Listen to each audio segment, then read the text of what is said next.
Hello, welcome to BHE Crafts, where my one true hobby is collecting hobbies. Today, I want to talk about a brand new convention in the Milwaukee, Wisconsin area called Anime414.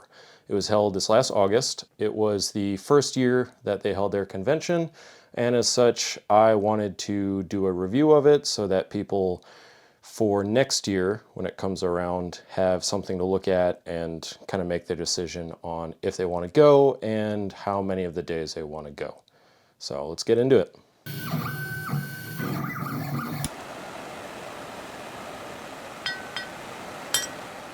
Anime414 is an anime convention that was held in Milwaukee, Wisconsin this year on August 10th through 11th. That's 2024. So it was held in the Baird Center, which is near downtown Milwaukee. It has two hotels next to it, the Hilton and the Hyatt. It was held in the new portion of the Baird Center. So Milwaukee or Midwest con goers, for a while we have not had access to the new portion of the Baird Center, so it was really exciting getting to check that out, and I'll talk about that a bit later.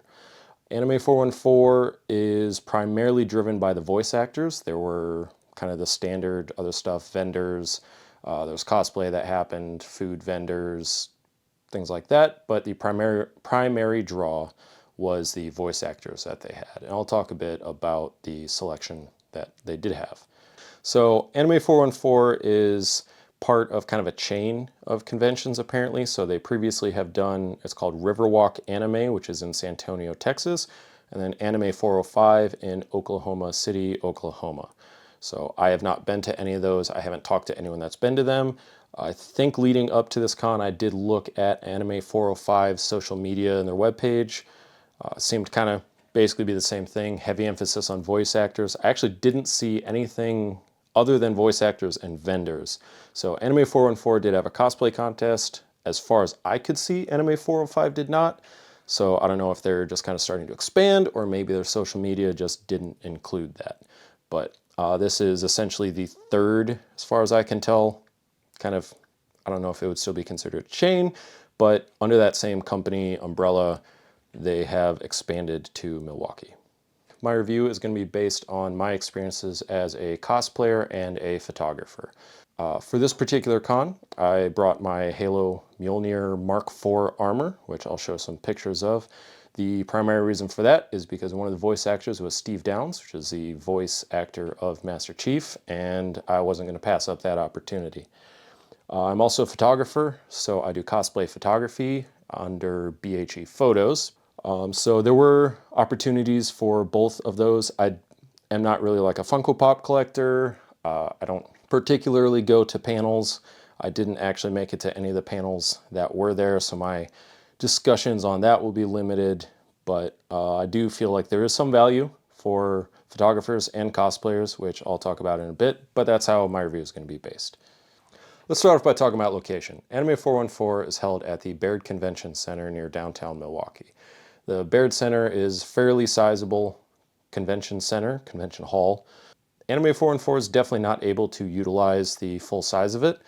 There was actually a aloe vera product national convention happening at the same time that used the other portion of the Baird Center, which made for some interesting interactions between them. I think it was called like Lebrai or something like that. Made for some interesting interactions between the primarily ladies that were there for that convention and the cosplayers. I did scare a group of 5 older ladies getting into the elevator, I believe in the middle of Saturday, when they saw the doors open to a 6-foot tall Spartan in full Halo armor. So they did eventually get in the elevator though, but they took about 10 seconds to contemplate it. But the Baird Center is fairly sizable. It recently underwent some renovations, and the other primary convention that happens there is called Anime Milwaukee. If you're a Midwest cosplayer or just con goer, you're very familiar, hopefully, with Anime Milwaukee. It's I would consider it medium-sized convention, kind of depending on what your grand scale is. But it's a full weekend, Friday, Saturday, Sunday, and it's probably the one, if you're in the area, it's kind of the big one, unless you go to like C2E2 down in Chicago. A lot of us that go to Anime Milwaukee, I'll probably call it AMKI because a lot of people call it that from now on. A lot of people that go to AMKI have been looking forward to the expansion opening up, as well as kind of access to the other hotel. Got two hotels connected to the Baird Center. There's the Hilton and the Hyatt. So the Hilton is most known for it's a really good photography hotel. So there are the infamous stairs. If you talk to a Midwest cosplayer or photographer and you mention the Hilton stairs, it's basically a rite of passage or a requirement. If you go there, you get your photos taken on. They're a very nice set of stairs. I'm not a fan of the lights that they have in the area, but it's a very picturesque, nice place. I'll try to include some pictures of it, but basically, if you're there for AMKI, you either show up really early or really late, or you're going to be waiting for space to clear out. I did some photography there. There was actually a wedding going on at the same time, which caused some issues, but we were able to find plenty of other locations. There's also the Hyatt, which is on the other side. The Hyatt was actually closer to where Anime414 was held.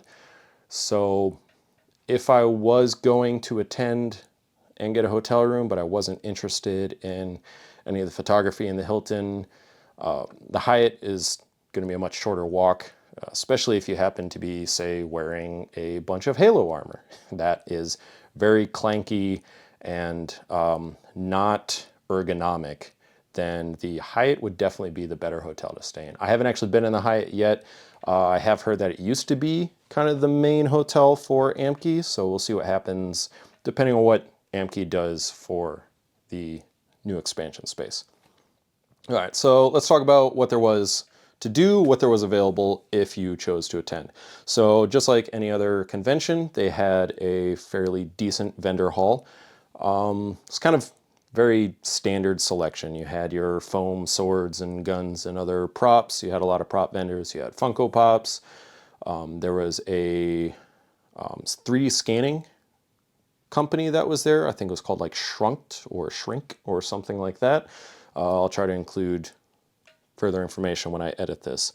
But they were offering, it's actually photogrammetry, so it's not actually 3D scanning, but basically they take a 360 whole bunch of pictures of you, and then you get a figurine. I believe for the cosplay contest, I saw that some of the awards actually had discounts for those. I believe they're giving away free scans at the convention, but if you go to them, they're based in Milwaukee, that is not going to be free because they are obviously a business. I think if you wanted a figurine, it was going to cost money, but the scan itself is free or something like that. There was also food vendors. There was laser tag. There was the voice actors. They had panels. I believe they had, based on the schedule that I am seeing on their social media from 2024, they had 7 different panels. Food vendors, I think I may have already said that. They had a pretty decent selection. There was ample amounts of seating. There was kind of a chill zone according to the floor plan, but also the fact that they really didn't need to use a lot of the convention center. You were able to just kind of step outside the convention hall and there was plenty of seating available everywhere. There was also a VIP section if you bought the VIP tickets, which I'll talk about that later. And then they also had the cosplay contest. So I talked a little bit about vendors. Like I said, very standard selection.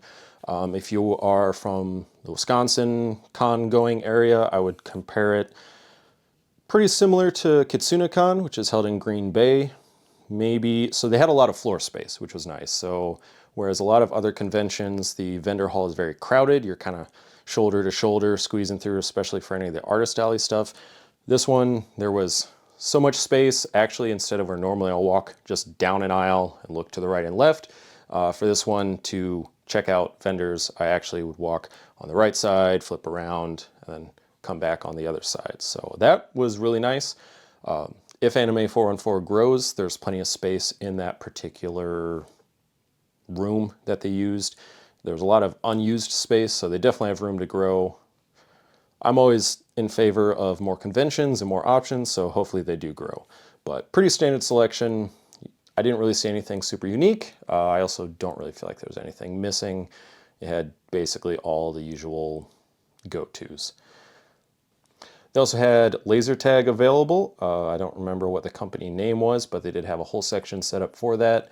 I didn't partake in the laser tag, kind of, especially the Halo armor would have been fun to try it in if I was mobile enough, but realistically I just would have been a very slow target.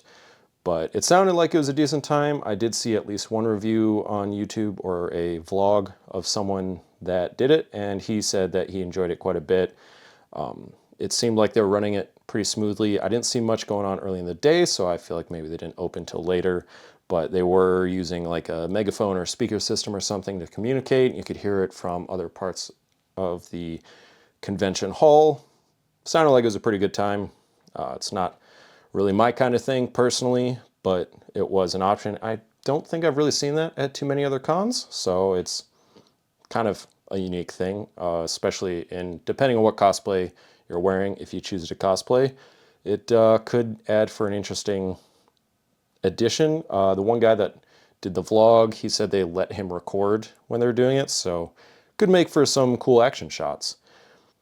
Food vendors, so they actually had a pretty good selection of food vendors. There wasn't anything particularly unique or stand out compared to any other con, but the number of vendors that they had compared to the number of people and the space, I didn't have any issues finding seating. There was tables set up in that particular area where they had the food vendors, and then there was also plenty of tables to go sit in the chill area. If I had bought a VIP pass, I could have gone into the VIP lounge area. I could have stepped outside the con hall to sit down. There's lots of room to sit, which, for example, Amki has been an issue for the last couple of years. If you buy food, depending on the time, it's you might just have to pop a squat against the wall. But they had lots of room to sit. They had one vendor way back in the corner that was selling like burgers and stuff. They didn't have alcohol sales, which was kind of annoying for myself, but understandable. It's very much a family-friendly event. They had, I believe, an Asian food vendor. I think there was a standard pizza. I think I got like a smoothie or something. Very, very basic food vendors, but plenty of them. Prices were about what you would expect, more than I'd like to pay, but you know, I also wasn't going to leave the hotel in my Halo armor or strip down, leave, come back. So it is what it is. I have no major complaints. So let's talk about the voice actors, because voice actors are really the primary draw of this con. So they had a pretty extensive selection. The one that I went there to see was Steve Downes. He's a voice actor of Master Chief. I actually got him, I 3D printed this Halo pistol from Halo CE. The files are from Galactic Armory, and I got him to sign it as well as write the phrase, "I need a weapon," because that's, in my opinion, one of my favorite phrases of his, other than, you know, giving the Covenant back their bomb. But I did actually get, I got the signature, I got the quote, I got a photo with him, which I will put up here. Steve was pretty cool. He loved my armor. We talked a bit about it. He was impressed by the prop, which I 3D printed and painted myself. Super glue job on it isn't great. But he really liked it, and then when we posed for the photo, he actually, as obvious in the photo, he wanted to hold it, and I certainly wasn't going to complain, and he said, "Because I need a weapon." And when the chief says he needs a weapon, you give him a weapon. So he was really cool about that. I think between the signature, the quote, and the photo, I ended up spending somewhere around $100-ish. Obviously, if you got any one of those individually, it would have been cheaper. I don't remember what the exact price breakdown was. They had photos that you could pick from and buy. Then obviously that would have its price, and a lot of people bring a lot of props. He had a pretty decent line when I showed up, but it wasn't too bad. 15-20 minutes. The other voice actors they had, easily the most popular one they had was the voice actor of Goku, Sean Schemmel. He had a full line basically all day. When I showed up for the cosplay contest later, most of the other voice actors either just had a couple of people waiting for them, or they had already packed up and closed down their stands. But Sean had, I don't think I ever saw his line under probably 20 people. But other than them, they had a pretty good, in my opinion, pretty stacked selection. I'm not really a voice actor enthusiast. I mean, I appreciate their work, but like I don't really keep up on voice actors. I don't go to meet them or anything like that. So for me, I went for Steve. If he had not been there, I might have worn a lighter cosplay. I would not have got any photos or signatures, but that was kind of the primary draw of Anime414. That's their main thing. They obviously care very much about bringing voice actors. But they had the voice actor for Goku, they had Krillin, they had Weiss from Ultimate Super. Man, my cred is dropping. But they had probably more than a dozen voice actors. Pretty good selection, in my opinion. Like of the stuff I watch, Dragon Ball Z, they had voice actors from My Hero Academia. That time I got reincarnated as a slime. Fairy Tail, Yu Yu Hakusho, and then Dragon Ball Z and One Piece. So voice actors primarily spent their time in the autograph hall. A lot of the vendors had obviously planned ahead, and so there was all the ones that were selling like prints and things like that. You could actually see a lot of them put tags on there that said, "Get this signed," and so that way you knew that the voice actor for the character on that print was there, which I thought was a really cool thing for the vendors to do. So there's a lot of people buying stuff from the vendors and then immediately taking them to get signed. There's also a autograph authentication station. So if you had, obviously if you watch the voice actor sign it, you're not too worried about it. But if you wanted to get something authenticated that previously you had had someone sign, apparently that was an option. So the other thing they did with the voice actors was they had panels, just like you have at a lot of other conventions. They split it up between Saturday and Sunday because this was a 2-day con. So on Saturday, they had My Hero Academia. That time I got reincarnated as a slime, Fairy Tail, and then the cosplay contest, which didn't have any voice actors, but was still in the schedule. They originally also had Steve Downes doing a Halo panel, which I was pretty excited about, but that mysteriously disappeared from the schedule, I believe the week prior to the con, so I don't know if it got canceled or just couldn't work or they had to make more room in the schedule because they were kind of doing an hour for a panel, hour gap, and then the next panel. On Sunday, they did Yu Yu Hakusho, My Hero Academia, Dragon Ball Z, and One Piece. The My Hero Academia on Sunday had more of the voice actors. On Saturday, there was just a couple of them. And then kind of lastly on my list of what was available, there was a cosplay contest. So I was actually really impressed by the cosplay contest. As far as how it was actually run, there is another YouTuber that uploaded a video talking about her experiences with the contest. She didn't seem to have as much fun. I was not a participant, I was a photographer, so I did take pictures of it. The lighting was actually better than I expected from when I had walked past it earlier in the day. The kind of MCs that they had running it actually did a really good job. They kept the crowd engaged and just kind of seemed to keep things flowing pretty well. There was a slight mix-up during the awards where the wrong cosplayer walked up, and that obviously I feel like that cosplayer probably didn't have a very good day because of that.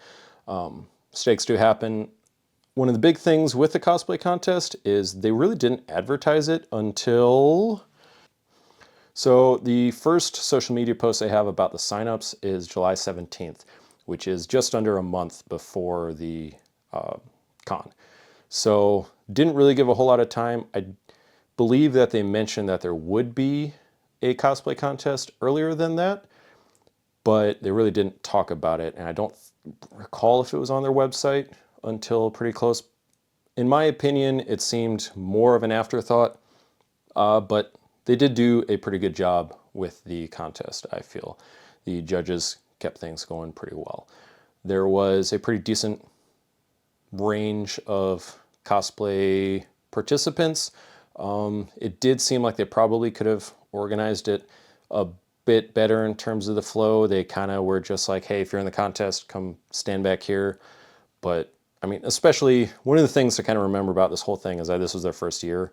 They did a fairly decent job. It was much better than I expected for such a small con and for having so little information about the contest leading up to it. So that was at the end of the day on Saturday, which I was pretty happy about because on Sunday I did not attend the con.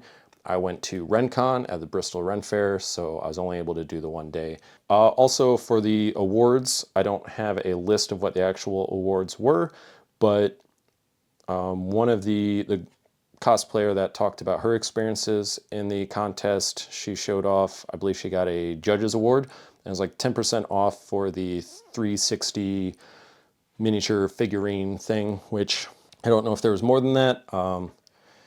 Probably not super useful for most people, but I believe there were cash prizes for the first place. The first place, like best in show, was actually a original character, kind of a Halo-esque set of armor, which was pretty cool. I feel like you don't really see too many OCs winning cosplay contests. So overall, I think the contest, in my opinion, the cosplay contest was the best part of the con. Well, it was a good time. I'm going to cherish this pistol for a really long time. This will be one of my prize cosplay props. So let's talk about cosplay and photography, the kind of whole reason I'm reviewing this. So I'm kind of doing this review for people that might be wondering how Anime414 compares to Anime Milwaukee. So this was an order of magnitude smaller. Anime Milwaukee is in the tens of thousands of people, not like 70,000, maybe like, I want to say like 25, 30,000 maybe. It was a much smaller con. I never really had to wait too long to get in line. Never really had too much of an issue getting in or out.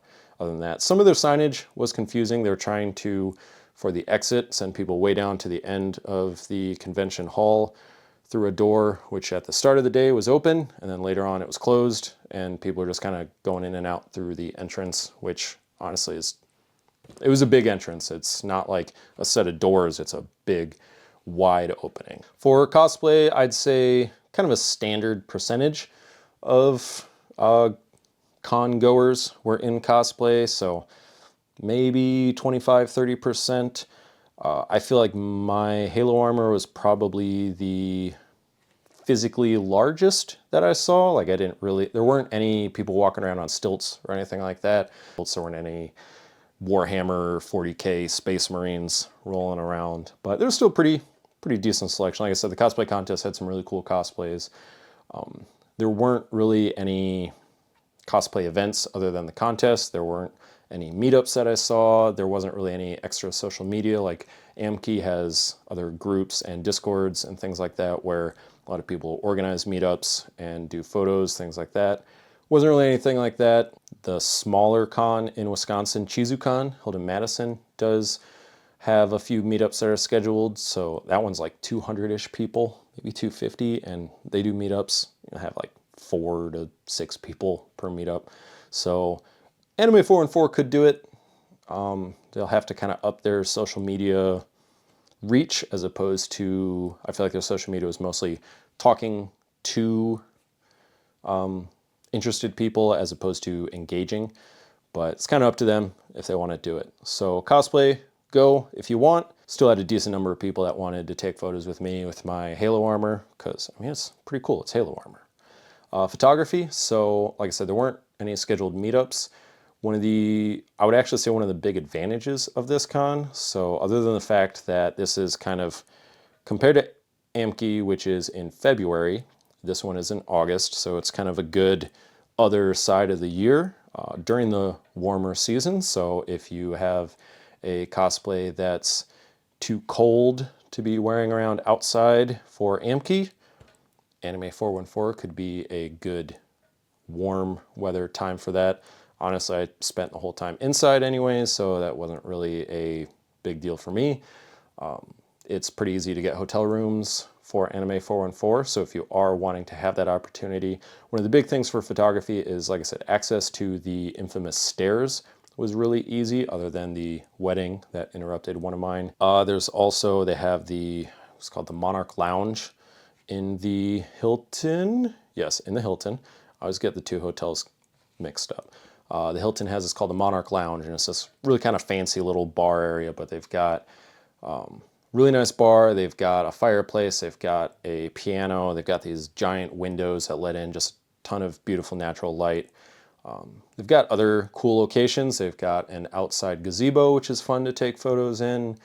But then also the fact that the Baird Convention Center is mostly empty during Anime414, especially like the LeBrai convention wasn't very large either. So if you wanted to hit up any of the standard locations in the Baird Center that during AMKI would be really crowded with people, during Anime414 it's a really great time to get in there and get photos of those locations. There's also the new expansion, which has a lot of open space. If you just need an empty wall or area, there's ample opportunities for that. They also have this really cool water feature right at the entrance of the new one. I'll try to put some photos up here. I think it's going to be a really popular spot during AMKI, so during Anime414, be a good opportunity. Bring your cosplay, get your photos there. They also have a really cool set of stairs there, which also adds to the seating options during AMKI. If they utilize that side of the Baird Center, that is going to be a very, very popular spot, either for hanging out. I could see it being kind of a general meetup spot for cosplay. I could see it turning into a meetup location. So for all of the like really big groups, setting up your own, that'd be a really good spot, because the steps, they're those big, like, you know, you'd see on like a campus where the steps are actually more for seating, but they'd be really good for stacking just tons of cosplayers. So there's some really cool photography possibilities or options. If you're a photographer going to Anime414, the main advantage is going to be getting access and practice with those normally really popular areas. I wouldn't look at it as a business opportunity in terms of making money if you do charge for your photo shoots.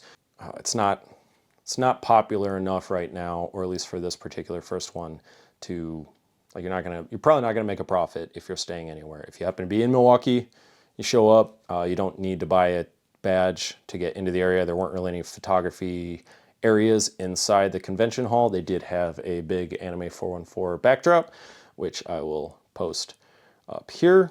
But other than that, like, all of the good spots are outside of the con area. Whereas with AMKI, for example, there's a couple of features inside of the security area that you do need a badge to get to. Realistically, most of the best areas are still outside of that, but there are a few of the kind of gathering areas, some kind of cool concrete seats and murals that you need a badge to get to. With this one, that isn't the obstacle. If you're a cosplayer, since it is really kind of laid back, it's a good kind of low stress option to meet other cosplayers if they do happen to be there. You're not going to run into a ton of them like you would at AMKI, so if you're going hoping to see specific cosplays, you're much less likely to see that unless you're just banking on the really popular ones. Or if you happen to be meeting a voice actor, there's probably going to be people like myself that pick our specific cosplay for the voice actor that we're meeting. So that's kind of my experiences for the cosplay and the photographer side of things. All right, so let's talk about money. So I looked back through my emails and I paid for a Saturday pass. I did not get any of the early bird pricing, so it was $30 for a Saturday pass for an adult, $35, a couple pennies shy after taxes and fees. There was a weekend option. I don't recall what that was. Right now for 2025, they have early bird pricing for $30 for the weekend or $150 for VIP. Personally, I would not recommend going for the weekend. If you're in the area, maybe. I think the weekend price isn't that much more. I don't remember what it was for the weekend. It's not an expensive con to go to unless you are getting the rooms at the hotels. Those proportionally are a lot higher compared to like AMKI. But I don't feel like there was any value in going for the whole weekend. Like I said, I only went Saturday and then I went to RenCon on Sunday instead. For 2025, like I said, right now there's $30 weekend pass for early bird. I'm going to assume that that's going to go up. All of their early bird Saturday and Sunday passes seem to be sold out. And then $150 for the VIP. VIP area, I didn't really touch on that much earlier. So there is a kind of walled off with like cloth barriers. I think I've got maybe some footage of it, but it was a VIP lounge and it had 5 or 6 tables, kind of standard, the big rectangular card tables with like 6 to 8 chairs per table. So decent amount of seating. I think I only ever saw like 2 or 3 people in there, and then a couple of people that were restocking. They had like snacks and drinks and things like that. I believe those were included in the price, so they were free. For VIP, you also got into the hall, the convention hall, 30 minutes early. So on Saturday and Sunday, they both opened to general admission at 10. Saturday, the hours were 10 to 7. Sunday, the hours were 10 to 5, I believe it was. So if you had the VIP, you got in at 9:30. Honestly, like I said, it really wasn't busy enough where I would have felt that getting in early mattered. If you'd shown up at 10:30, it took me maybe 30 minutes to walk the whole vendor hall, and I was taking my absolute time. So in terms of the early, getting in early, don't feel like it was worth it. VIP lounge, the snacks, if you want to try and eat, for me, I think the VIP covered the whole weekend, so maybe if I were to guess that the weekend pass would have cost me $50, if I felt like I could have ate $100 worth of snacks, maybe it was going to be worth it. The seating at Amki, they have a VIP lounge, and there it's kind of nice with the seating. I don't pay for it, but I know that a lot of people get that VIP pass almost specifically so they have a designated spot to sit. For Anime414, honestly, there was not any shortage of seating. And then also you could just leave the convention hall and there was a ton of seating out there. So in terms of the seating, I don't feel like it was worth it. In terms of the early access, I don't feel like it was worth it. Let's see, what else did they have? So there was an exclusive print, an exclusive badge. I mean, if you collect badges, you really care, and you've got extra money, I guess go ahead and buy it. I thought my badge was pretty cool. I think the Saturday one, they were both Dragon Ball Z themed, I believe. The Saturday had Frieza on it. And I mean, that was pretty cool. I still have it. I collect all my badges, but it's, in my opinion, not worth $150. I don't know what the exclusive print was, but in my opinion, VIP is not worth it. In my opinion, a weekend pass is not worth it. If you happen to live in Milwaukee and it's just a quick drive down to the con hall, go for it. If you're in the cosplay contest on Saturday, or you want to watch the cosplay contest on Saturday, and then the voice actor you want to meet is doing a panel on Sunday, I guess that would potentially make it worth it, but I don't see any good reason other than that. If the voice actor you want to meet is doing his panel on their panel on one of the days, if you're only interested in the cosplay contest or just cosplay in general, or if you're only going to check out the vendors, there really aren't a lot of other activities outside of the panels and then the cosplay contest.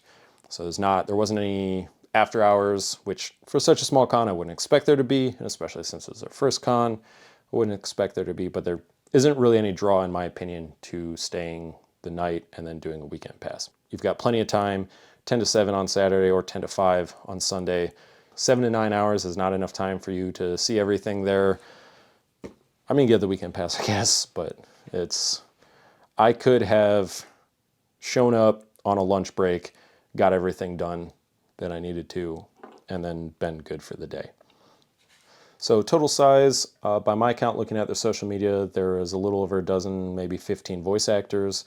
I would guess 300 to 500 people that showed up. I was only there on Saturday, so I don't know how many people were also there on Sunday. I can't imagine it was much larger. I know that they had the One Piece panel, which I would assume was probably pretty popular, as well as the Dragon Ball Z ones, so maybe people showed up specifically for that. If they weren't interested in the cosplay contest on Saturday, then I could see that being a primary draw on Sunday. So I would be really surprised if they hit more than 1,000. I didn't see any numbers that were published. Maybe they did hit that, but like I said, not a very large con. I would put it definitely smaller than KitsunaCon if you're from the Wisconsin area, larger than ChizuCon, definitely smaller than ColossalCon. It's a fun little family-friendly kill a Saturday or a Sunday type of con. They already have, looks like 9 voice actors lined up. Not really any. I think I've got Yamcha's voice actor and Trunks. Looks like they're pretty heavy in the Dragon Ball Z Dragon Ball group, as well as Spy X Family, however it's pronounced. But it looks like there's still, I would expect they're going to bring some pretty good voice actors. They've got a couple from Sailor Moon. Looks like at least one from Demon Slayer. Like there's going to be some pretty decent voice actors. If you've got a voice actor that you really want to meet, I'd recommend going there. It's heavily themed towards meeting voice actors. So if you're really into voice actors, by all means go. If you're looking for photography opportunities, it's a good option for that. If you're looking for a replacement to Anime Milwaukee or anything at that scale, this is absolutely not it. If you're looking for a full weekend of cosplay fun, I wouldn't consider this to be it.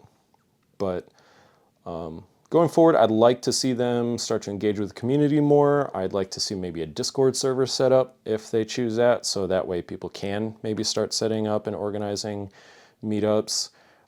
Maybe some after hours stuff for Saturday. So next year it is August 9th and 10th, 2025. My plans, I'd like to go for the cosplay contest. If there is anything else going on that weekend, I probably would not prioritize this above that. I have to check on when RenCon at Bristol is. Personally, I don't regret going, especially because of Steve Downs. If Steve wasn't there, I don't know if I would still say that. I did make a couple friends. The two cosplayers I took photos of, I always do like engaging with cosplayers. Really the overall rating for it, it's fine. Go for a day, if you've got the day, whether it's Saturday or Sunday, meet a voice actor or two, get some signatures, get some photos. You know, if you're a cosplayer, honestly, I would say the contest is a good option for kind of low stress, as long as they don't accidentally call you up on stage. But I'm glad that it is in the area. I really hope that people take advantage of the locations. I'm mostly looking forward to seeing what Anime Milwaukee does with the new space. But you know, that's my review of Anime414. For the people that may actually see this, if you went to Anime414, I'd love to hear what your experiences were, how they compare to mine. If you plan to go to Anime414, let me know. If you've been to either of their other ones, I'd be interested to hear how those went. Like I said, they really didn't advertise anything other than the vendor hall being a thing and then the voice actors until like a month prior. So I'd love to hear how they handled Riverwalk Anime or Anime 405 if anyone went to that. But other than that, thanks for tuning in. Thanks.